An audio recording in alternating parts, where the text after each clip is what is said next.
नमस्कार, मी doctor Chetan Rathi, medical hospital Chhatrapati Sambhajinagar इथे पोटविकार व एंडोस्कोपी तज्ञ म्हणून कार्यरत आहे। आज आपण स्वादुपिंडाच्या आजारांबद्दल माहिती घेणार आहोत। स्वादुपिंड ज्याला आपण पॅनक्रियाज म्हणतो, ह्याला जेव्हा सूज येते तर त्यावेळेस पेशंटला तीव्र वेदना होतात, पेशंटला उलट्या होतात आणि पेशंट इमर्जन्सीमध्ये आमच्याकडे येतो। तर असाच एक पेशंट ज्याला पोटामध्ये दुखायला लागलं व उलट्या व्हायला लागल्या, तो आमच्याकडे इमर्जन्सीमध्ये आला। स्वादुपिंडच्या आजाराचे कारण दारू व पित्ताशयातले खडे हे दोन प्रमुख कारण आहेत। ह्या पेशंटला दारूचं व्यसन असल्यामुळे त्याच्या स्वादुपिंडला बऱ्यापैकी सूज आलेली होती। सुरुवातीच्या पिरियडला आपण स्वादुपिंडच्या आजाराच्या पेशंटला, ज्याला ॲक्यूट पॅनक्रियाटायटिस म्हणतो, हे पेशंट आपले युजली ICU मध्ये ठेवतो।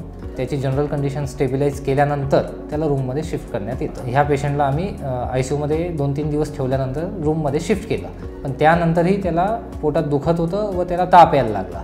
तर सुरुवातीच्या 3 ते 4 दिवसानंतर जेव्हा पेशंटला ताप यायला लागतं, तेव्हा स्वादुपिंडच्या अवतीभोवती जी सूज आलेली असते त्याच्यात जंतू संसर्ग झाला याची कल्पना आम्हाला असते आणि ह्या इन्फेक्शनद्वारे ते शरीरात इन्फेक्शन पांगण्याची आपल्याला भीती असते। असं होऊ नये म्हणून त्याला ट्रीटमेंटची गरज असते। सुरुवातीचे 3 ते 4 हफ्ते आपण पेशंटला कुठल्याही प्रकारचं ऑपरेशन करू शकत नाही, कारण की आतमध्ये सूज असल्यामुळे त्याला कुठल्याही प्रकारचे टाके आतमध्ये आपण देऊ शकत नाही। चिरफाड न करता पेशंटच्या शरीरातलं इन्फेक्शन कमी करणं ह्याच्याकरता 2 पर्याय असतात। एक असतं IV अँटीबायोटिक, जे की आपण त्याला दिले तरीही त्याचं इन्फेक्शन कमी होत नसल्यामुळे त्याला आपण दुर्बीणद्वारे टाके न देणारी प्रोसिजर केली। या प्रोसिजरला आपण एंडोस्कोपिक अल्ट्रासाउंड गायडेड सिस्टोगॅस्ट्रोस्टोमी असं म्हणतो। त्यामध्ये आपण तोंडाच्या वाट्याने एक दुर्बीण आतमध्ये टाकतो। त्या दुर्बीणच्या टोकाला एक सोनोग्राफी मशीन असते।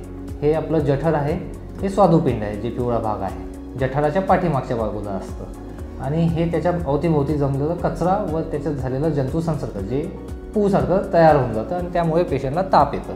तर आपण सोनोग्राफीचं मशीन आतमध्ये एंडोस्कोपीद्वारे घेऊन जातो।